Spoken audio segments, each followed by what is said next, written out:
절체절명의 순간 형형색색의 유니폼이 승패를 가를 수 있다면 어떨까요? 오늘의 디자인 이야기는 유니폼입니다.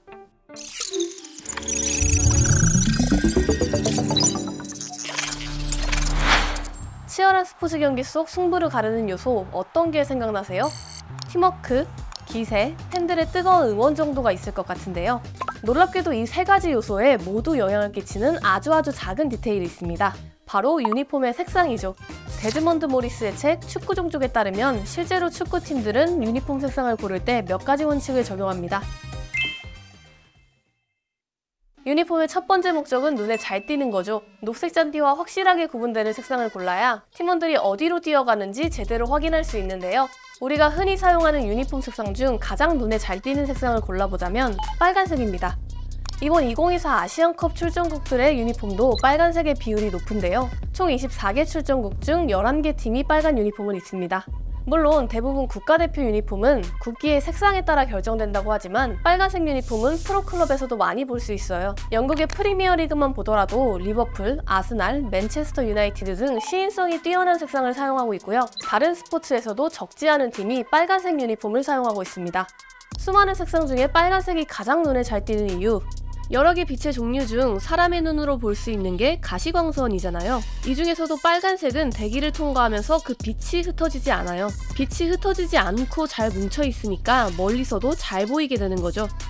브레이크 등이나 경고 표지판이 빨간색인 이유도 이와 같은데요. 녹색 잔디와 충돌하는 보색이면서도 가장 눈에 잘 들어오는 색상이니 단체 스포츠 종목에 적합한 색상이라 볼 수 있죠. 같은 이유로 회색 같은 낮은 채도와 명암을 가진 색상은 팀 유니폼에 많이 쓰이진 않는데요. 급기야 이런 일도 있었죠. 1996년 알렉스 퍼거슨이 맨체스터 유나이티드의 수장이던 시절 사우스햄프턴과의 경기 중반에 난데없이 선수들의 유니폼을 갈아입게 했습니다. 당시 맨체스터 유나이티드의 유니폼은 회색이었는데요. 선수들이 팀원을 식별하기 어려워한다는 이유에서였습니다.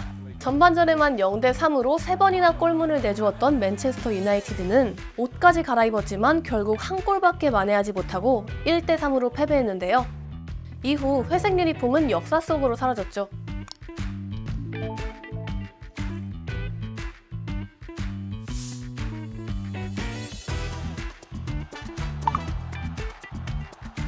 강한 팀이라는 인상을 만들어주거나 심리적으로 위협감을 주기 위한 고려도 세게 반영됩니다.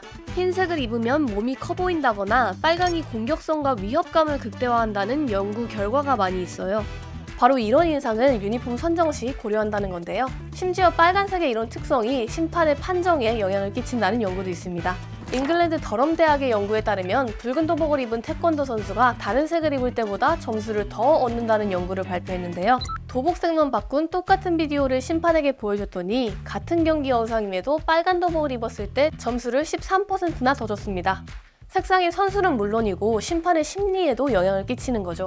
그런데 오히려 빨간색의 이런 특징 때문에 한국의 붉은 악마가 잠시 사라졌던 때도 있습니다. 1994년 미국 월드컵 때였는데요. 빨강의 공격성과 위협성이 오히려 상대팀의 전의를 불러일으킬 수 있다는 지적 때문이었습니다. 이후 흰색과 파란색만 사용하다가 다시 반대 여론이 일어나 1995년 말 빨간색 유니폼으로 돌아왔었죠. 실제로 빨간 유니폼은 축구 국가대표팀에겐 행운의 색상입니다. 22년 기준 월드컵 본선에 나가 치른 34경기의 승패를 유니폼색으로 따져보면 빨간색 승률 22%, 흰색 승률 16%이고요. 파란색 유니폼을 입고 뛴 경기는 전부 패했습니다. 어쨌든 이렇게 고심해서 정한 유니폼을 입으면 되냐? 물론 아닙니다. 출전 전 마지막 피파의 규칙이 남아있죠. 흑백 TV를 사용해 색상 구분이 쉽지 않거나 적색맹, 녹색맹 등 특정 색을 혼동하는 색각 이상자를 위해 꼭 필요한 색상 규정인데요. 개인에 따라 정도의 차이는 있지만 색각 이상자는 경기장 잔디의 색상과 선수들의 유니폼 색상을 정확히 인지하기가 어렵기 때문이죠. 똑같은 유니폼이라도 적색맹과 녹색맹은 이렇게 색상을 인지합니다. 여기에 잔디까지 초록색이니 명도나 채도 차이가 작아지면 더 인식하기 어렵겠죠. 잔디의 색상을 중간값으로 친다면 한 팀은 잔디보다 밝게, 한 팀은 어둡게 유니폼을 정하는 게 가장 좋은데요. 각 출전국이 시인성과 인상을 고려해 유니폼을 만들면 앞서 말한 명도, 채도 등 미술적인 요소를 종합적으로 생각해 어떤 경기에 어떤 유니폼을 입을지 정하게 되는 거죠. 추첨이나 경기 결과를 통해 홈팀 유니폼을 입게 되더라도 만약 상대팀과 명도, 채도 차이가 크지 않다면 다른 유니폼을 입게 될 수도 있습니다. 알록달록한 유니폼들 단순히 멋있어서 고른 색상이 아니었다니 흥미롭지 않나요? 물론 모든 유니폼이 앞서 말한 모리스의 규칙을 따르는 건 아니지만 이런 디테일을 알고 경기를 보면 경기가 더 재미있어지겠죠. 오늘 알아본 디자인 이야기는 여기까지고요. 일상생활 속 궁금한 디자인 이야기가 있다면 언제든 댓글로 남겨주세요. 이번 영상을 만든 PD가 추천하는 영상도 보고 가세요. 스브스 뉴스의 다른 영상을 즐기시려면 구독 버튼을 꼭 눌러주세요.